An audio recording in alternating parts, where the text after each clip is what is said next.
Hello, everyone, and welcome to the 16th episode of Cycle's podcast. I'm Jake Warner, Cycle's CEO and founder, and with us today is Tom Daly. Tom Daly is the CEO of Big Network, and before Big Network, Tom was the co-founder at Dian, which was acquired by Oracle, and has also previously held a senior leadership position at Fastly. Tom and I have known each other for a couple years now, and as of last year, Tom became an investor in Cycle. Tom, it's great to have you on our podcast today. Yeah, thank you, Jake. I appreciate the opportunity to meet your audience and speak to them. Excellent. So I've been looking forward to this podcast for a long time. You and I met, it was about a year and a half ago, almost 2 years ago now, as Cycle was going through raising a round, and you and I were introduced as you were helping to do due diligence. That's a tongue twister on Cycle, and since then, obviously, you've become an investor in our company. But the other thing that I've really appreciated of having that connection is the fact that you are also very, very, very, very technical. And so I guess first, as we introduce you to our audience. I'd like to begin with let's just sharing a little bit more background on you. So you've been a founder, you've been an investor. What's everything to Tom Daly? Yeah, so if we go way back in time, I started in the industry as a network engineer. Actually, I take that back. Started in the industry in dial-up technical support. For a dial-up ISP. And I don't know to what extent your audience knows what dial-up is, but go back to the late 90s, early 2000s. And it was the era of Windows 3.1, trumpet WinSock. And on a really advanced user machine, we would be configuring dial-up networking on Windows 95. So, to this day, if you need someone to configure dial-up networking on Windows 95 for you, I'm your guy. I'll walk you through that, right? It's just double-click my computer, double-click dial-up networking, double-click on add new connection, and we can walk through the rest of that from there. This still haunts me. If you need access telephone numbers around New Hampshire, I probably still have some of those memorized for local towns as well. But yeah, so I cut my teeth in the era of dial-up and worked for an amazing mentor who somehow trusted a kid in high school to do a lot for him. This gentleman's name is Gent Cav. He co-founded an ISP called G4 Communications. Eventually, that was merged into or acquired by First Light Fiber, who's a large operator here in the New England area, and they span out into upstate New York as well with their network. So I had a tremendous opportunity to learn a lot. I got to learn dial-up networking, got to learn customer service.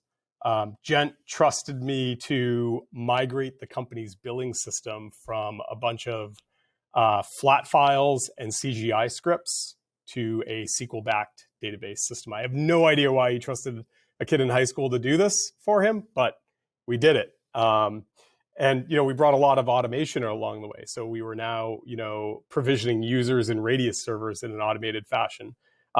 We could live test credit cards using authorized net over the internet versus, the old way we did it, where on the first day of every month, you went over to one machine and copied a bunch of flat files to a floppy disk, and you went over to the credit card terminal, put that floppy disk in, and read all the credit card numbers off and charged customers, and then got the result file and put it back on a floppy disk and brought it back to the ISP server to say that these cards had been successfully charged and these people can keep accessing the dial-up network. So you were running a legitimate sneaker net. For the credit card data, yeah. I mean, you don't want that on the ISP servers for sure. Yeah, it was air gapped, right? Then got really lucky and got to see a bunch of evolutions of the internet, right? So dial up to ISDN for a whopping 128K connection, to DSL, to T1s, T3s, frame relay, all the way up to Ethernet services, and learned a lot about BGP routing through networks, started to understand how the DNS system worked, and generally just had a blast building this ISP. Got a lot of experience in the physical layer as well. Learned that you don't want to put a pallet of 12 volt car batteries on an elevator all at once. Like it was like a 2,000-pound pallet of batteries. You may think you're on an industrial elevator, but if you haven't checked it for weight, and you exceed the weight of the elevator, when you drag the pallet jack into the elevator and the whole elevator goes down below subfloor and it won't go up, and now you got to load these 150-pound batteries one by one off the elevator, like you have a good learning experience in that day. Hopefully you're on floor 1. We were in the basement, fortunately. Okay. Yes. But then we got to learn, like carrying like 4 of these up on a hand truck at a time. So that way we had no elevator problems. So have dealt with the physical layer as well. And I just have a blast building networks.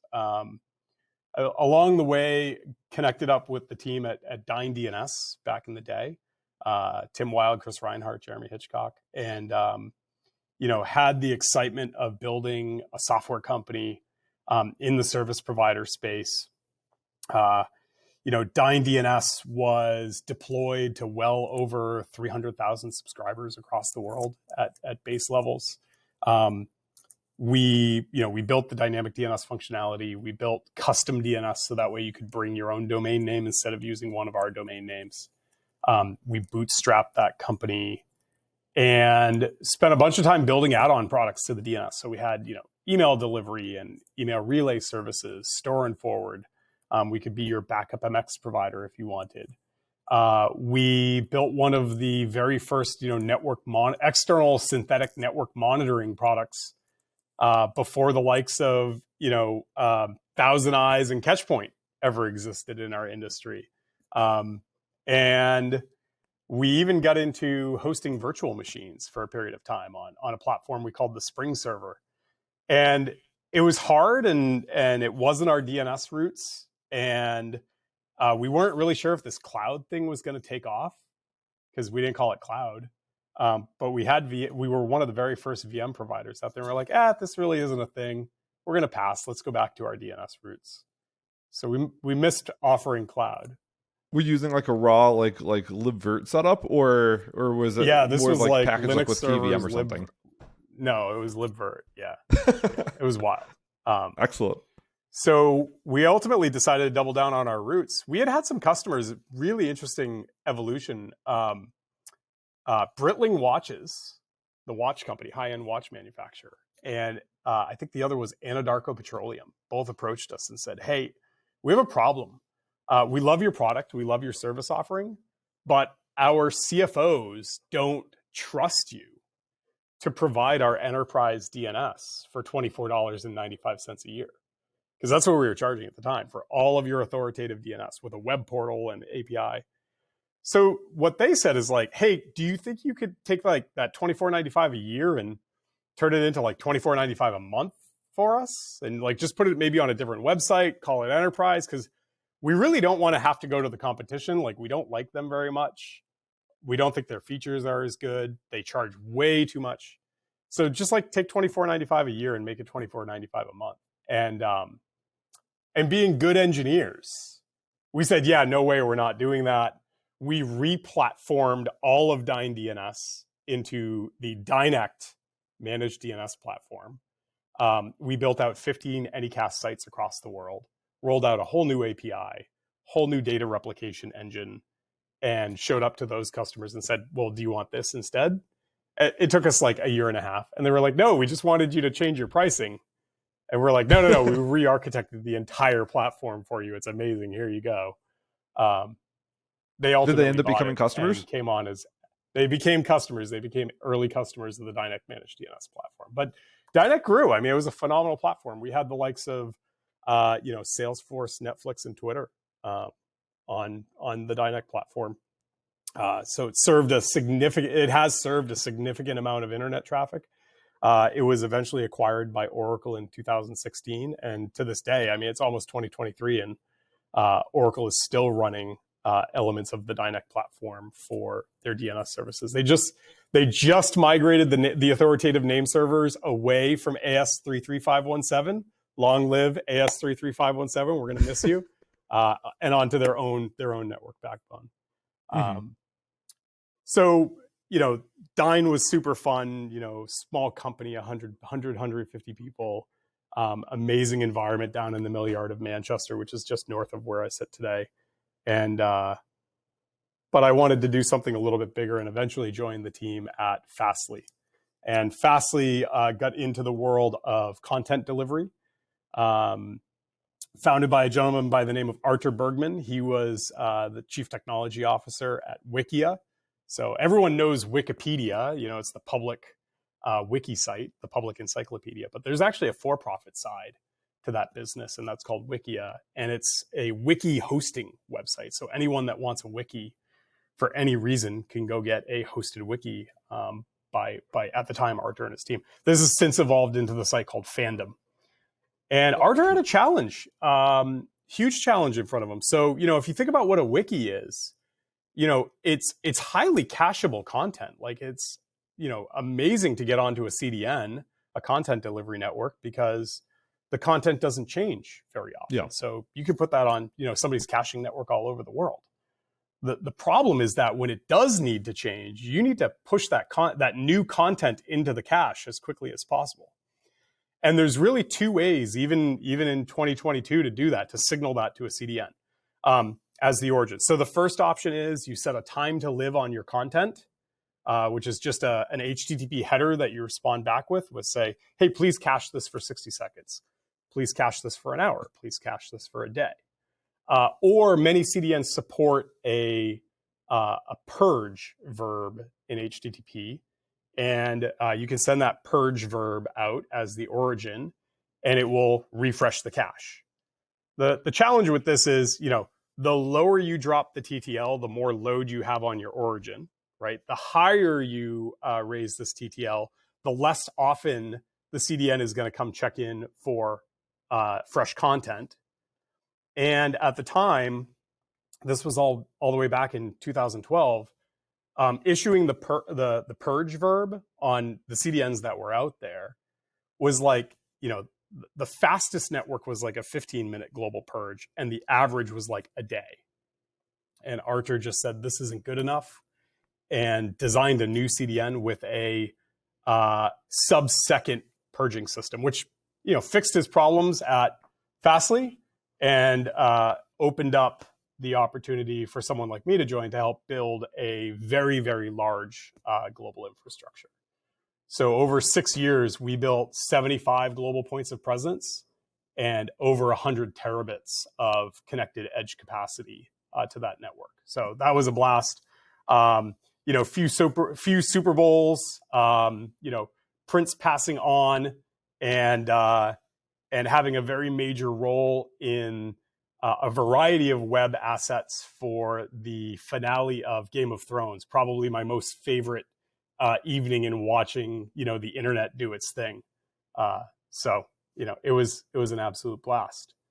And in 2020, hung up my hat there.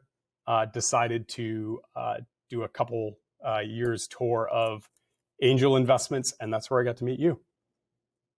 And I'm glad we did meet. And it is actually really interesting as you're telling these stories. Like, I remember, I don't know the year, but it was when I finally started getting interested in networking and stuff. And so this is, I don't know, I'm gonna guess 2005, maybe 2006. I don't quote me on that. But as I started, it was the first time I had actually bought a Linksys router and started playing with it and everything. And I remember I had set up some sort of, I don't know, it must have been like an FTP server at home or something, right? Like something that I could access. I was back in, let's see, 2006. I would have been in high school. And so maybe it was a little bit later than that. Either way, year doesn't matter. But I remember setting up an FTP server at home that I wanted to be able to access from anywhere. And back at that time, I was like, I have a public IP at home. I should be able to use this. And then, heading to school and, trying to access that public IP, and it's like, why isn't this working? I know when I left my house this morning, that was my IP. And so it's so interesting to hear you talking about Dyn from, the side of building it, where, I just me being in high school, realizing the need for dynamic DNS back then. And I remember going into my Linksys router and choosing the Dyne option and setting up a dynamic host name that rather just, I guess, a domain that would always just constantly obviously be updated to that IP, and finally being able to set up port forwarding and getting into my FTP server. But it's just so interesting hearing the both sides of that. Is like that was like me first starting to explore that side of networking and the problems that nowadays are things that so many people are familiar with and encounter, but the early problems that we had to solve for, like what happens when you have NAT in front of everything and rotating IPs Right. and all these things. So it's really interesting to hear about that. And then on that same note, as you're talking about Fastly and this way of pushing data to these CDNs, I'm almost, this is me going to be nerding out a little bit, but I'm almost surprised that, and maybe someone's doing this nowadays, I don't know, but I'm surprised. It would surprise me if no one took, like, as you're talking about purging and pushing up new files, if there was no like rsync type method, right, where you're just constantly looking for file changes, like you're running like an agent or something on some origin server, right, and just constantly pushing out those updates, versus doing this purge thing. Because I mean, I guess me speaking or thinking out loud here is like, back when bandwidth was a lot harder to come by, made sense to have these kind of cache events for an hour later or things like that. But nowadays, when you can just have these constant syncs between everything, I wonder if anyone actually is doing an rsync. Is that something that you guys ever thought of? So I know that there's some content delivery networks out there that actually do that. There's kind of really sort of two models to CDN architecture in the pure content world. So there's push CDNs, right? And then there's more like your traditional pull through. Yeah. So, a Fastly, an Akamai are more of the traditional pull through CDNs. So a request comes in, it hits a cache. If it's in the cache, great, it's served as a hit. If it's not in the cache, it might be directed to a parent tier of the network somewhere, or it's going to be routed back to origin to get fulfilled, right? So that's your traditional push pull model CDNs. There are some push model CDNs out there, like CacheFly, for example, which are really great for download traffic, for example, and they have an rsync model. So what they actually do is you sync your objects to a storage ingestion point on their network, and then they do replication, and they actually store every file, every object across their global network. Works for smaller object footprints, but if you think of something like a streaming music service, they can easily have libraries in the tens of petabytes, the hundreds of petabytes for all of their music library. Chances are, maybe 1% of that working set or 1% of that library is hot, and that's your working set. So why replicate 100 petabytes of data around the world, right? You really need maybe that 1 petabyte that's hot, and you want that distributed around the world. Yeah, it makes sense. So it's definitely been thought of. It's just every use case has its nuances. Yeah, no, absolutely. But the reason I started thinking about it is we have some companies on Cycle that Cycle's really good at managing the orchestration of the underlying containers and things like that. But a lot of people are that are adopting Cycle are working with a model where I'm sure you're familiar with like headless CMSs and things, right? Where you want the data to be fully decoupled from the application whatsoever, right? And so for a long time, people were doing this with like NFS and things like that. But as object storage has become more and more relevant, we have a number of companies. This is actually incredibly relevant because we had a customer working on this yesterday, where they're taking an old.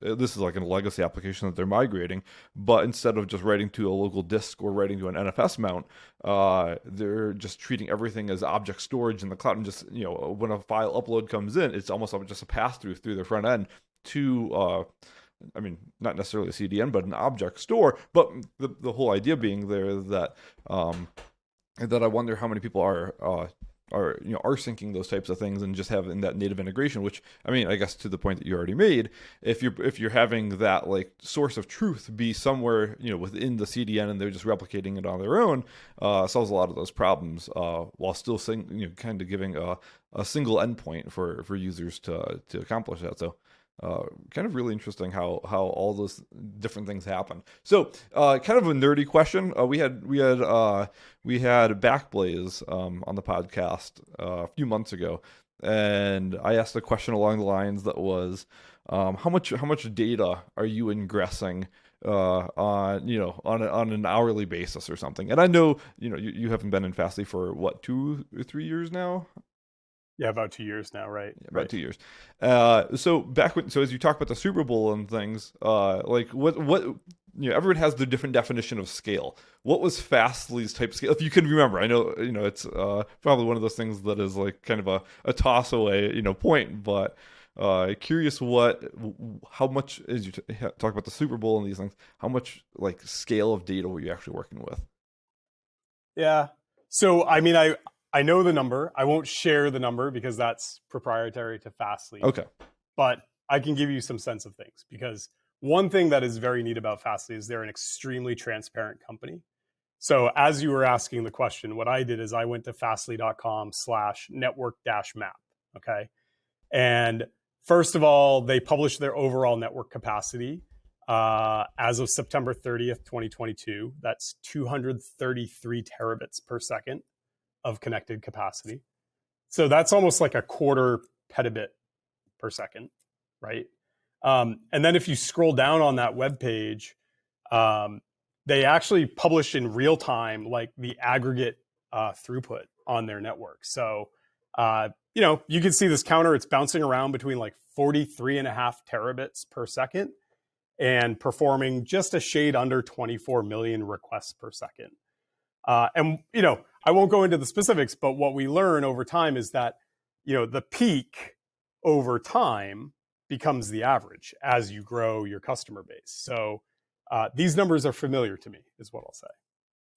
And that is and that's wild. And like, so I didn't expect this network map to exist. That's why I had to kind of choose a point in time in the past. But that's actually fun. That's wild to be able to have that type of information of 44 and 43.7 terabits per second right now is wild. Yeah. But as we talk about, all this network things, obviously, your entire career has been focused on networks, whether it's a software perspective or hardware perspective.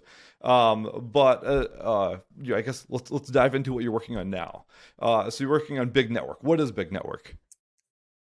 Yeah, so Big Network is exciting. I recently joined the team over there. So Big Network has a vision to connect clouds to anything and anywhere. So we used to have these network closets all over the place, and we had these corporate data centers, and we had these little data rooms, right? And eventually, things moved into co-location sites, right? Like that's what we put Fastly into. Fastly was in Equinix and Digital Realty and, the Telexes of the world all over the place. And that was pretty standard. A lot of companies understood how that worked. And then came along cloud. And we have spent the last decade moving most of our workloads and assets into various clouds. And depending upon who you ask, depending upon the industry analyst that you ask, people believe that something like only 30% of all workloads have made their way to the cloud so far.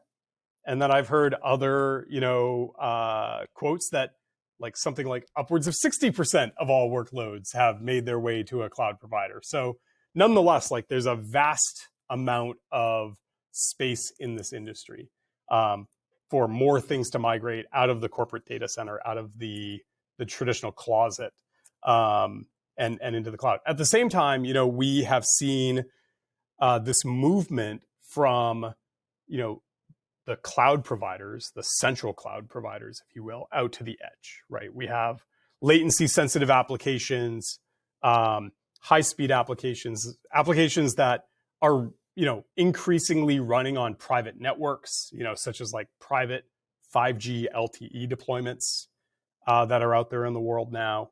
And, what was in these nice sort of central clouds and had local convenient networking is now moving out to the edge. At the same time, there's still a bunch of devices out in the premise that need to get connected to the cloud. And I'll share one little story about Big Network, about connecting anything to the cloud to anything. And it sort of like got me really intrigued by the company and sort of broke 20 years of my experience. And it was actually Elon Musk's fault and Starlink. So I'm a geek. I love to try new things out. And so I got a Starlink dish. And I was so excited when I got this Starlink dish. So I set it up, and I always have a bunch of Linux servers sitting in the basement wherever I am because, I like to be able to telnet and traceroute and ping from all over the world. And I like to be able to do it for my own infrastructure. Did I say telnet? I meant SSH. And, so I get this Starlink dish and it's got a NAT box on it. And, I start running some trace routes and checking what my WAN IP is. And whoa, like I'm landing on a global WAN IP inside some Google infrastructure. Like this is weird.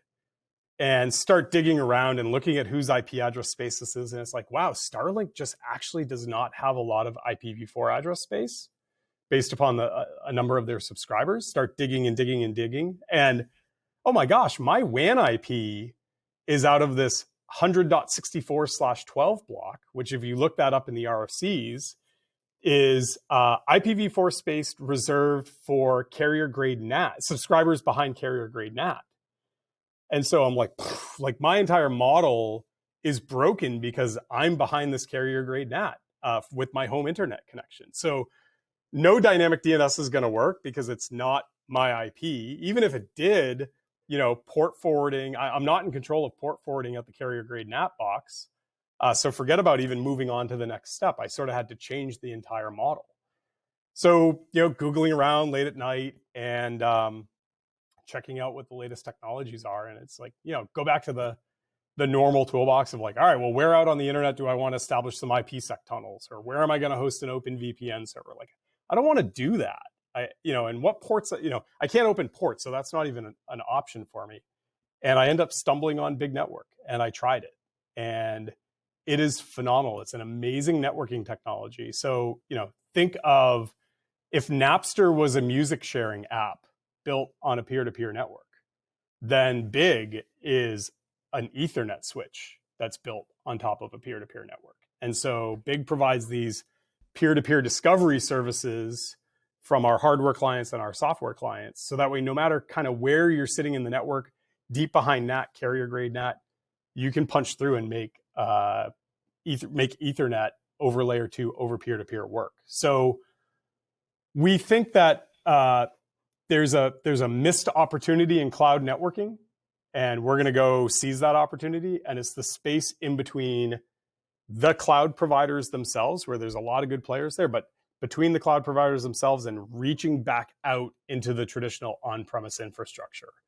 And that can be any number of IoT sensors, building automation systems, access control systems, security systems, connecting users behind their laptops in the office to the cloud directly, and doing it without legacy technologies like IPsec. And I think for any of the network engineers, listening in on the podcast, like nobody wants to configure IPsec. It is so annoying, and we are just trying to make it really, really easy for people.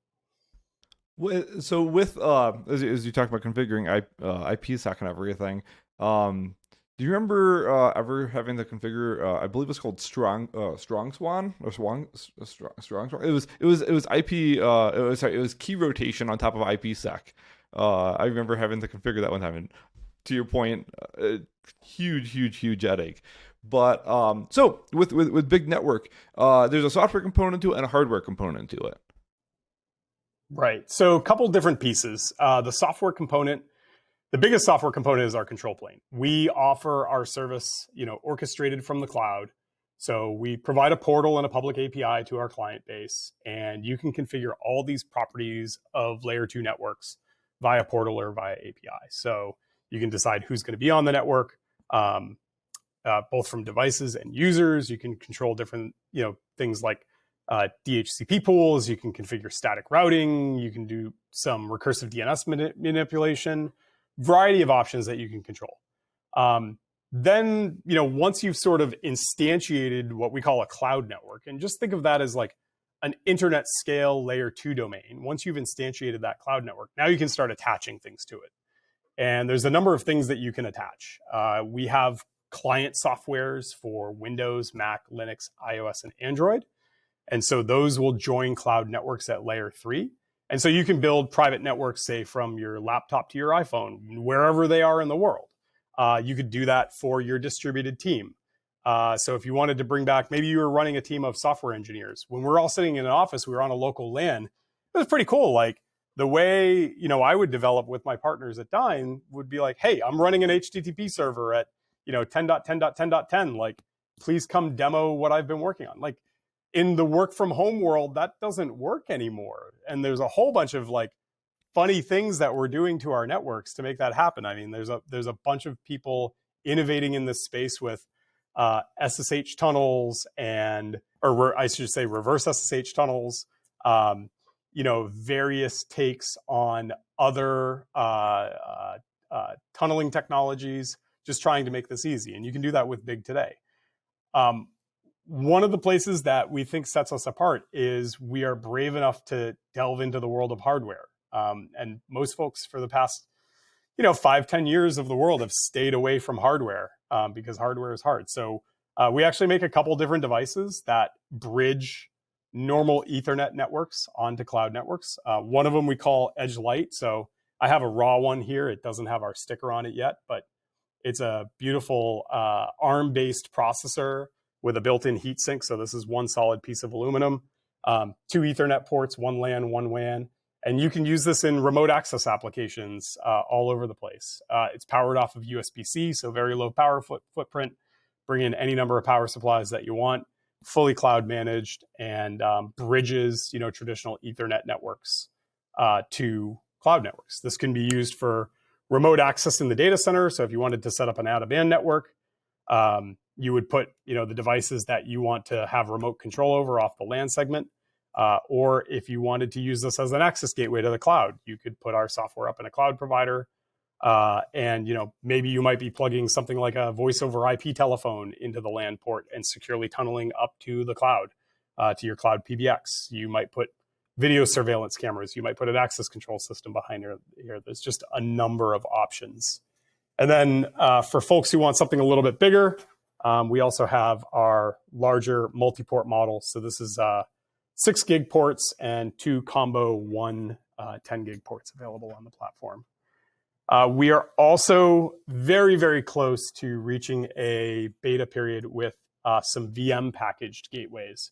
So if you'd like to run our cloud network gateways on top of KVM or something like VMware's ESXi, that is up and coming functionality that we're going to be releasing.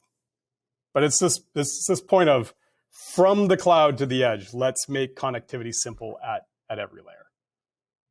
And obviously as the founder of Cycle, I get really excited about these types of things because everything that you're doing is just so applicable to a lot of the people that are using Cycle these days, and especially so as and I'm guessing most people listening to the podcast, we launched our infrastructure abstraction layer, our IAL, about a month and a half ago now.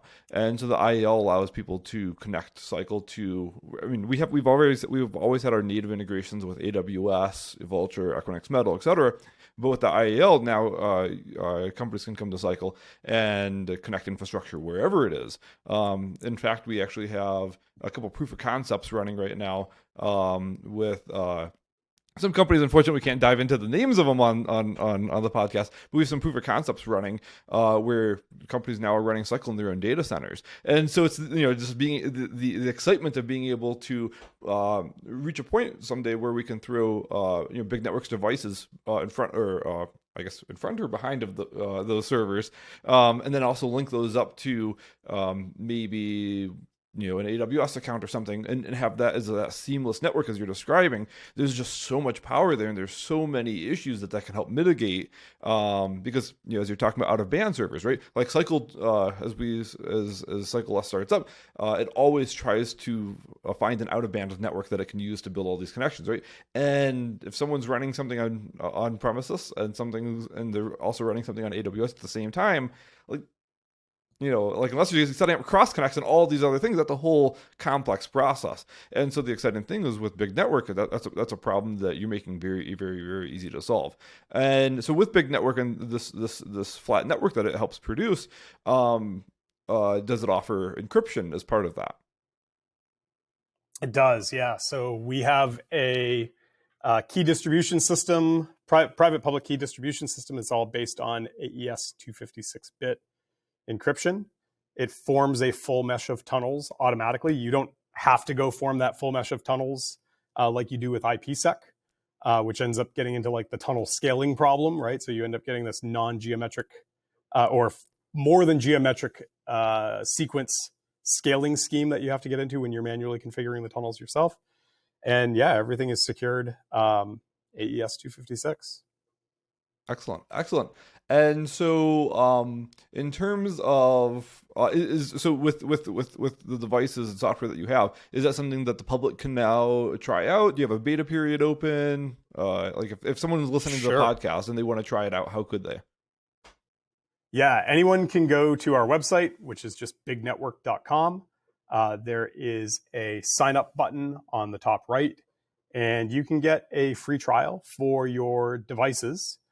Meaning your endpoints, so your Mac, Windows, Linux, iOS, Android box. We do ask folks for a credit card number up front. If you sign up for our core plan, we won't charge your credit card, but we like to have the credit card on file as a anti-abuse mechanism, just to weed out some fraudulent signups. And then we also have a Friends of Big Network early access program to Edge Lite. And so if you are interested in trying out the hardware box, shoot us a tweet on Twitter, @BigNetwork, send us a message on LinkedIn, or shoot an email to sales@bignetwork.com. And if you're a network engineer, software developer, have a networking background, we will happily send you a Edge Lite and trial credits for a year to get a sense of the hardware as well. I think you have one, Jake, right? I do have one, and I remember when we were going through the early days of setting it up, and you're like, well, you want to see something neat? And from my phone, I pulled up the from my phone over the L2 network that it the L2 network that it created. I was able to from my phone, after disabling Wi-Fi, but still having the application running, I was able to access my my router's control interface. It was pretty neat knowing that I could, if I ever needed to, as though you were on the local LAN. Right, yep. Exactly, and being able to do that from anywhere is really neat. Because who knows, like when is the Nest camera going to not connect anymore, and I need to reconnect it, or who knows. And it's just really nice to be able to have that functionality or that flexibility of being able to do that anywhere. And what's interesting in this, for someone at home, a geek like us, right? I mean, we're learning new use cases every day. And one of the most interesting ones that we just came across, a friend of ours brought this to us.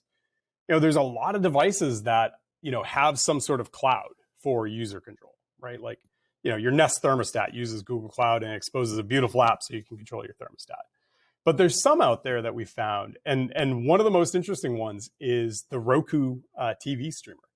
So it is cloud managed, it can be controlled over the cloud, but there's one critical button that you can't press remotely, and you have to be on your local network to do it, which is to enable guest mode. And so if you're running an Airbnb, for example, this was my friend's use case. He's running an Airbnb. If he forgets to enable guest mode before he leaves, the only thing he can do is drive back to the place, get on the local Wi-Fi network, and enable guest mode for his Roku.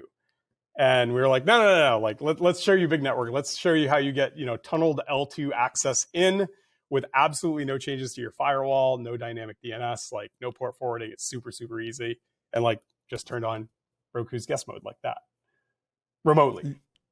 Yeah, I mean it's there's so many different things that you could do with it, even from like if I had a file server that I was running locally and I was like, hey, instead of exposing this to the internet in a traditional sense because I might need to access it somewhere else, just having that flat network that just makes that seamless is just, there's so many opportunities there. And then again, from a cycle perspective, I'm just sitting here, I'm like, my mind's already racing. Like, what are the other things that we can help solve problems with, especially with the IAL now being live.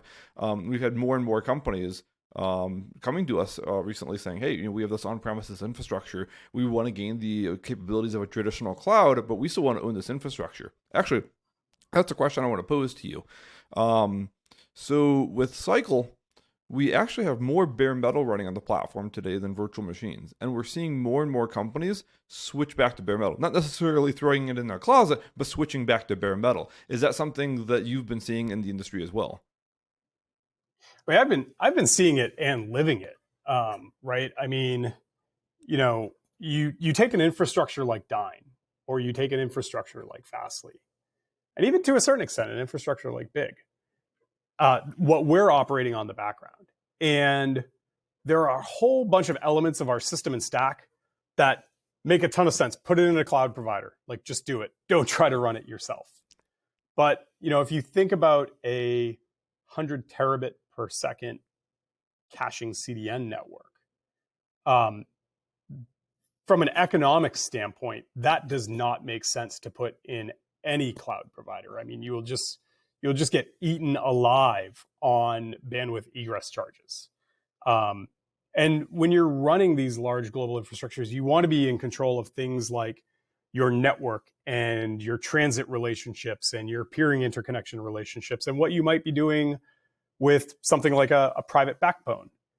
And you give up some of that control of the network when you're in a cloud provider.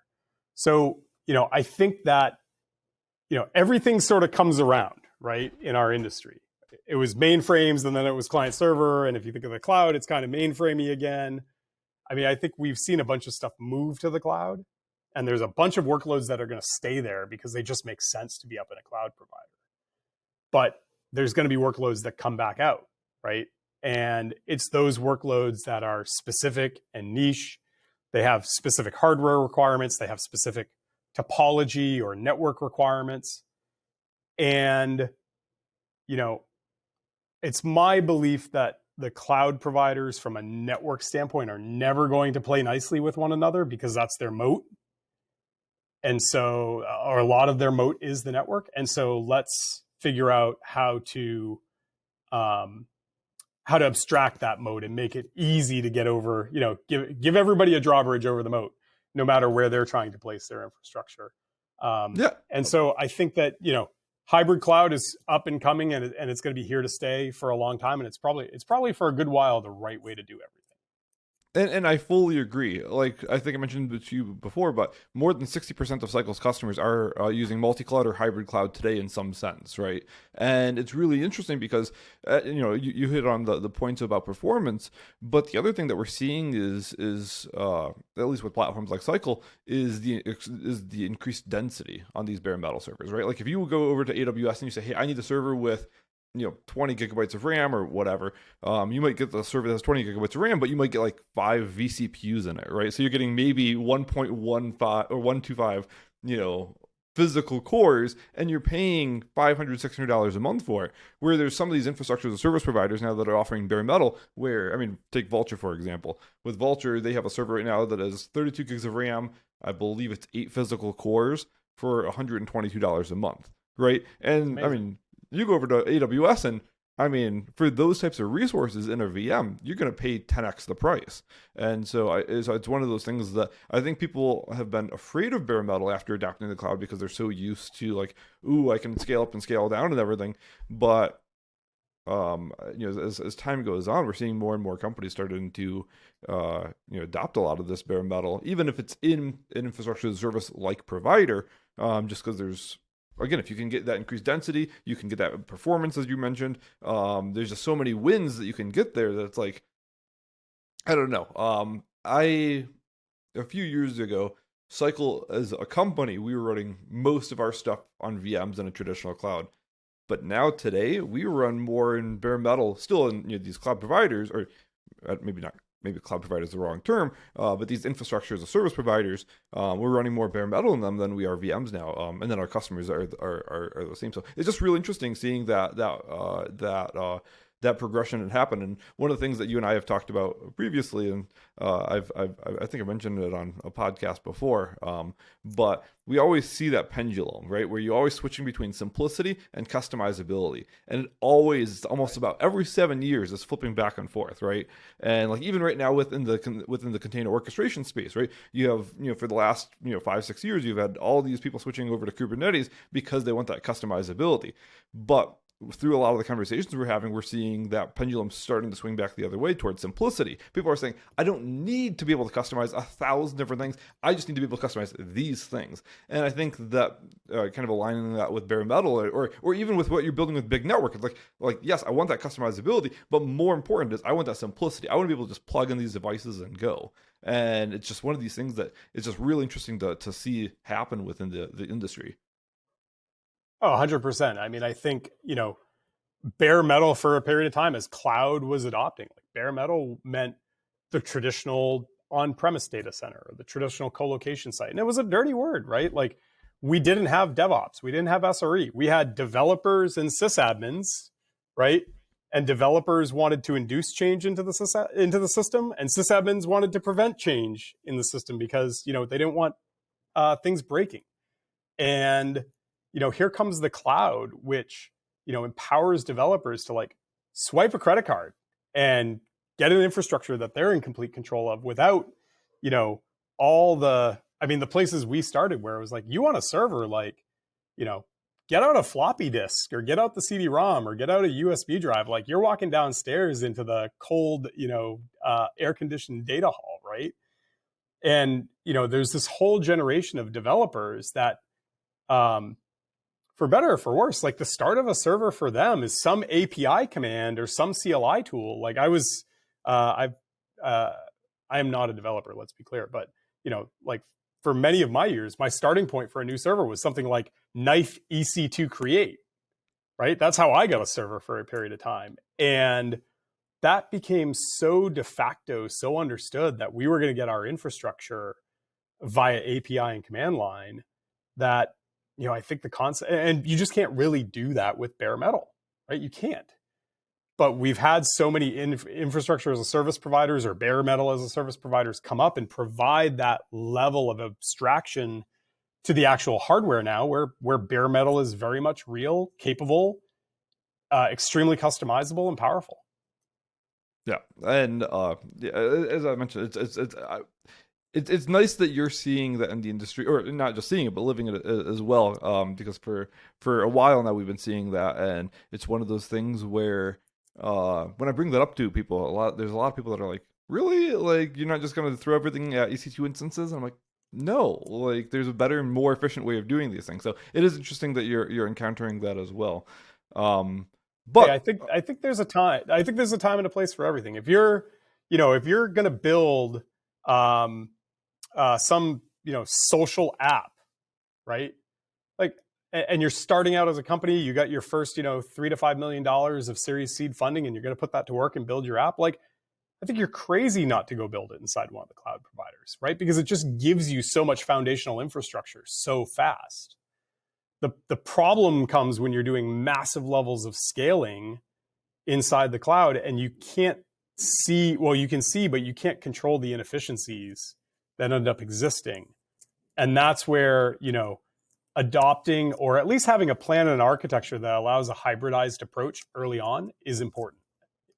Yeah, I completely agree. And that's actually one of the stories that we've been telling to a lot of these companies, even in the early days, is, hey, if you adopt a platform like Cycle, we make it so easy to build these hybrid environments that even if you are going to start with VMs, we're going to make that path easy to bare metal should you ever need it, right? And so again, being able to eventually someday pair that with big network is something that gets me really excited. But as we get closer to wrapping up the podcast today, as I mentioned in the introduction, that you're an angel investor, you're an investor in Cycle, but just regardless of the cycle component there, curious of sharing your perspective on startup investing and things like that with our audience. We have a lot of startup founders that are customers of Cycle that listen to this podcast, etc. And I think they'd be really interested in your thoughts on what type of companies you look for, what makes a company good to you, things like that. Yeah, I'd be happy to share. So, I believe in a strong entrepreneurial ecosystem. I think entrepreneurs and small businesses the data says they're the foundation of our country in many ways. But yeah, so in terms of what I'm looking, what I look for and the theory behind investments, first of all, it needs to be in an area I know something about, right? So, I know internet infrastructure. I know some things about software. I work at various levels of the internet infrastructure stack. So I always invest in areas that I have, a healthy level of familiarity with. So I'm not going to get involved, say, with, as an example, a biotech startup. It's just, that's not my jam. That's actually my wife's jam. She understands that way better than I do. So I stay away from areas that I don't have some pre-existing knowledge of. But from there, then I'm looking at a couple different things. I'm looking at how does it lever into my background? How does it lever into the founder's background?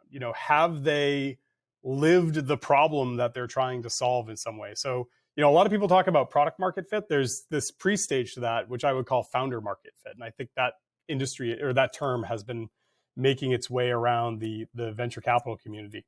You are looking for founders who deeply understand, empathize, sympathize, and can solve a problem that maybe they've lived themselves, or for folks that they have been in service to over the years have had to solve the problem for in the past.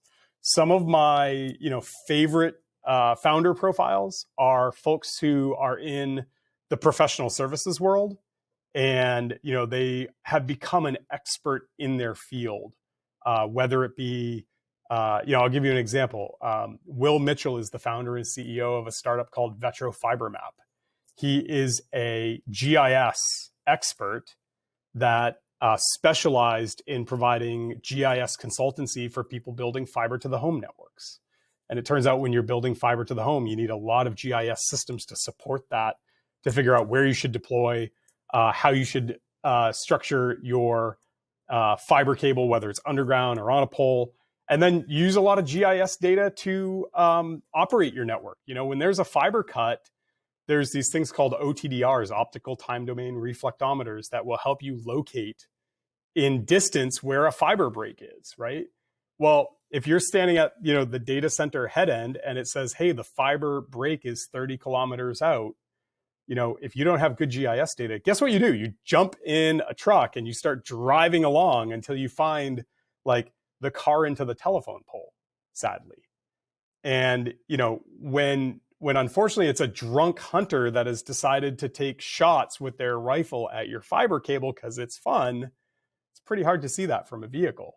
So if you have good GIS data, you can look that up and say, hey, based upon the way that the fiber is spinning and the slack loops that are in the aerial plant, we know that this is going to be between, pole 111 and pole 112. Let's go find the break in the fiber. So Will has an amazing background in GIS consulting, and he decided hey, I seem to be doing the same thing for my clients over and over and over again. I should just make that into some software. And that's essentially how a company like Vetro Fiber Map was born. And I love seeing, companies that do those sorts of things. And I love investing in founders that have those expertise, because they've lived the problem. They deeply understand all the nuances, and in some ways, the product roadmap is just in their head. They just can see where they want to go on a multi-year horizon in a very, very natural fashion. And so that makes complete sense. Appreciate you sharing that.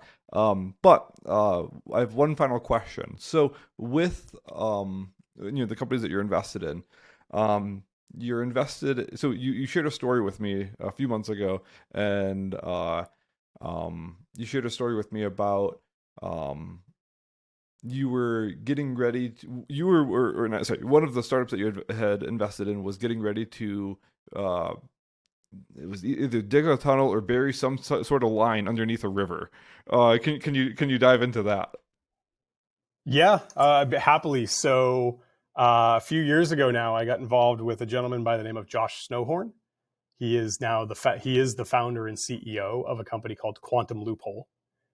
Quantum Loophole seeks to build out the largest scale, environmentally friendly data center campuses all over the world. And our first project is happening in Frederick County, Maryland. Frederick County, Maryland is about 30 miles north of Ashburn, Virginia. For the geeks on the call, everyone knows that Ashburn is effectively like the center of the North American internet. There's tons of submarine cables that come in and out of Ashburn, all of the major cloud providers there. Not to pick on our friends at AWS, but anytime there's a US East 1 event, that is all happening inside Ashburn. And the challenge in Ashburn is full. When I was going down to Ashburn in the early 2000s, like it was farmland, and now it's all data centers. So they're running out of land. And we've also heard from the local utility provider, Dominion Energy. They really have very limited capacity to supply additional power to the Ashburn market until 2025. So the hyperscale data center community is very challenged in Ashburn right now. And so Josh and his team at Quantum had the foresight of this coming and decided that they were going to start building some of the world's largest data center campuses. So we identified a parcel, the team identified a parcel of 2,200 acres of land in Frederick County, Maryland, with a significant amount of gigawatt scale power available, and in such a way that, reduces the need for non-environmentally friendly power sources, i.e. Diesel generators.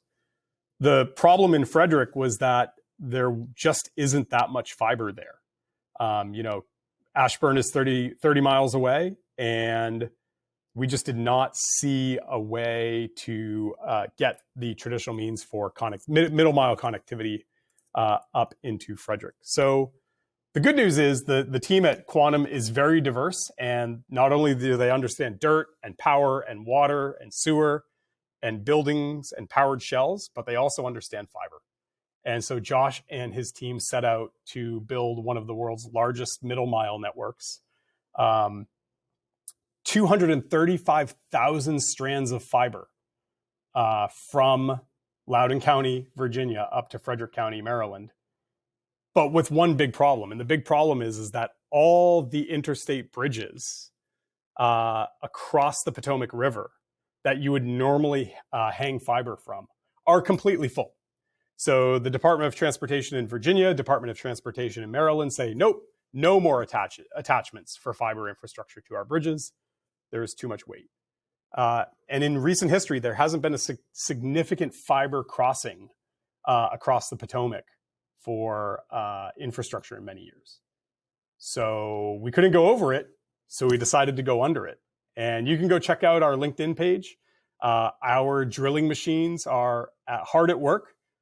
These are directional drilling machines that are drilling a 12-inch borehole under the river, about 2,000 feet long, popping up to the other side. So it's the machine where you can control how it goes under the river.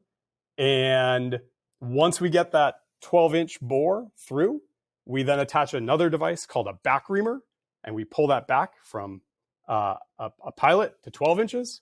We pull it back to 24 inches, and eventually we open up that borehole to 36 inches, at which point we can then slide a 36-inch HDPE sleeve. So basically think of like high-pressure natural gas pipe that we slide under the river. And then we can install roughly 32-inch-and-a-half HDPE conduits. And through that, you start pulling your actual, multi-thousand count fiber cables. So system design capacity of 235,000 fibers. It's taking 3 different river crossings, 2 across the Potomac and 1 across a little river called the Monocacy. And that will extend the Loudoun County internet ecosystem with extreme scale to 30 miles north to Frederick County, Maryland. One, I mean, that is incredibly fascinating. But number two is I can't imagine all of the permits that I needed to go through to be able to go under a river like that. Unless it wasn't I mean, I guess you might know. I mean, you would definitely know more than me. But what was that how long did it take for them to get that sort of permission to be able to do that? Order of years is a reasonable approximation for getting this type of project done. Yeah, I could imagine. There is a ton of permitting that goes into that. Right. I mean, one of the things that I appreciate about the Quantum team is, they're doing it right, and they're doing it environmentally friendly ways too. So I think that that's, there's a real win for the industry as a whole there, and they're going to set an example and a high bar for people that come behind them. Excellent. And so is that specific area is the only project that they're working on right now? Or is it as much as you can? 2,200. It's 2,200 acres. We're kind of busy, my friend. Yeah, I know. Oh, sorry, I meant the specifically the well. So maybe that's a point of confusion for me. Is Quantum Loophole mainly focused on developing everything, or is their strength being able to get the fiber to where it needs to be? Yeah, so Quantum really provides a couple different things, right? Like, we don't actually provide data centers, but we provide all the things that a data center needs, right? So we provide land, we provide electricity, we provide fiber connectivity, we provide water, and we provide sewerage. And then we provide all the public facilities, roads, bridges, traffic studies, all the things that you need to actually have a massive scale data center campus exist. Right, because we need these things to like fit into our communities, right? And it's not just like plop it in and you're done. It has to be very, very well planned as to how it fits into the geography around it. Yeah, and that makes a lot more sense. Why for the disconnect of, again, was it just the fiber? But knowing that they're handling so many of these other things, yeah, I get that single project is, I'm guessing a decade plus effort. Josh and his team have been very, very busy, and they continue to be very busy. But they're stellar people. They got some great stuff going on. Excellent. Well, Tom, thanks for taking the time to be on our podcast. Really enjoyed the conversation. For anyone who wants to learn more or connect with you, what's the best way for people to find you on the internet?